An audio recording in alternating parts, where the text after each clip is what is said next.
28,354. You guys may be wondering, where's that number coming from? If you look behind me right here behind me, Inzektors have won the creator card vote for Yu-Gi-Oh! Now, a lot of you guys may be asking, what is the creator card vote? Well, if you guys have been living under a rock during this little virus thing that's been going on throughout the world, Konami has did a creator card project where they put a bunch of archetypes up, and we all been voting for them for weeks. And Inzektors is always the fan favorite. And there were some mix-ups in the beginning where people in Zodiac Duelist was buying votes. Konami took it back, re-uploaded it, and after all of that was said and done, Inzektors still won, beating Photon in the finals. Photon had 23,428, making Inzektors take the lead by 5,000. So with that being said, I thought it would be the prime time to revamp my Explain series and break down why the Inzektor deck is so popular. So, with all that being said, let's get into it. Without further ado, let's begin. Ice on my wrist, looking kinda cool. Bad bitch with me, she ain't tryna move.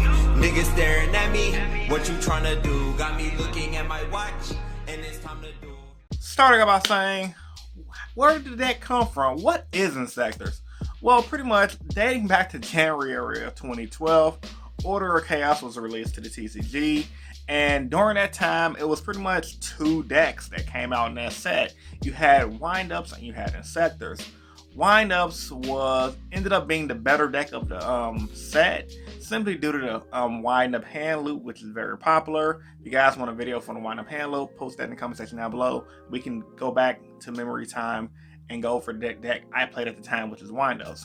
And Inzektors was the polar opposite of Windups, where Windups focused on hitting the hand and spamming monsters to the board to attack per game. And Inzektors focused on destroying boards and just spamming and just going off and attacking per game. Both decks played similar, but just played the game differently, if you will. And for a while, the decks was always Windup, Inzektors, or whatever X deck. In the beginning, it was Windup, Inzektors, and Dino Rabbit, and then it went from Windup to Inzektors, Dino Rabbit to Chaos Dragons. 2012 was an insane year for Yu-Gi-Oh! But Inzektors stayed consistent as a great deck during that meta. Inzektors was popular due to the main fact that it was based on the Japanese Tokusatsu Kamen Rider. Each Inzektor monster, if I'm not mistaken, is based on some form of a Kamen Rider based off the TV show or series that the Japanese has. And like I said, the Inzektor deck plays as follows. Back in the day, the reason why the deck was good because it could just spam out to the board, utilizing cards like Excalibur to search the deck, Centipede to search the deck, Inzektor Hornet to pop the cards, and Inzektor Dragonfly to spam the cards to the board. And with all of these combos going off, you had almost infinite loops of potential FTKs at the time, infinite loops of combos. The most famous combo, if you open Hornet, Dragonfly, and Excalibur, you can literally just OTK the opponent by re-looping your centipedes. And nowadays, they even have an Inzektor Link monster that can cycle back your stuff and restart your combo again, which essentially leads you into a Appaloosa combo. The Inzektor deck at its time played really solid. Most players ran triple allures, insect imitations, with the whole purpose of bring out Dragonfly, Centipede, rinse, repeat, spam to the field, and attack per game. Moving forward to 2020, while doing research for this video, Inzektors does the same thing essentially. It just plays it in the current meta. There's two variants from what I've discovered of what's currently going on right now. You have Inzektors Metaphors and you have the pure Inzektor deck. Inzektor Metaphors focuses on using Metaphor monsters to abuse the pendulum mechanic and spam monsters back to the board, while the pure version focuses on doing heavily field summoning combos that ends on fields of like Appaloosa, the Link 3 guy that makes negates, and all sorts of type of fields. Now, as a deck is concerned, as far as how strong it is, the deck is still solid. I want to say Inzektors, from what I've seen, is almost on the same level of a hero deck, maybe just a little weaker, because while heroes can get their Ferris negated or their Vine negated, and they can still go off to a certain degree, in Sectors it almost feels like once you start breaking up their combos with popular cards like Ghost Over and Snow Rabbit, popular cards like Effect Veiler, Infinite Impermanence, and Nibiru, the deck really doesn't have a good fallback plan. So while the deck strength is just spamming to the board and just creating these awesome boards, a well-timed Nibiru and a well-timed Infinite Impermanence can just completely wreck the deck. Now, this does take me back to the future on where do I personally see the deck. I personally think Inzektor falls along the line of a solid tier 2 deck as it stands right now.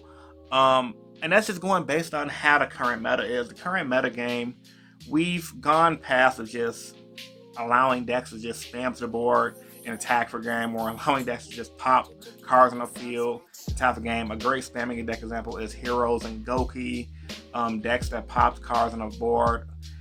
Like Zodiac has been around forever, things like that. We've had those type of decks right now within the past couple of years, way past Inzektor's prime, and those decks like Zodiacs and have almost come back as full power, and they have not really made an impact on the meta.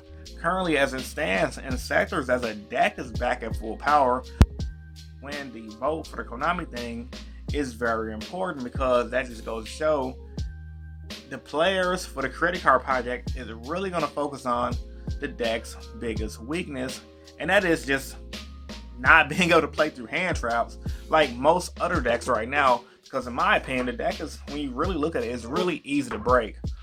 If you stop that first Dragonfly, there's not, unless they have like an end segmentation, there's not really much they can do. Correct me if I'm wrong, Inzektor enthusiasts, in the comment section down below. But however, as it stands, the deck just seems way too fragile with what we currently have. And I realistically don't see Inzektor's breaking boards. So it going second sucks right now, to say the least. Studying for the video, I found a lot of videos online from different deck profiles and different people showing off combos saying the deck can do decent going second because you can do your same Inzektor loop combos and pop a Hornet. But I don't think a lot of those people really realize the metagame that we're in, where you can literally negate, banish the Hornet. People are playing Cypher and Gamma. I mean, there's a bunch of things that are thrown out there right now, and I just think Inzektor's is a little too weak. I mean, the deck is obviously going to max out on like Potter Avarice, things like that. However, as it stands, Inzektor's just is going to be a tier 2 deck. When the created card actually does come out, it's going to have to do something phenomenal. I think personally, just like every other deck, give it a field spell, something similar to Spiral Resort.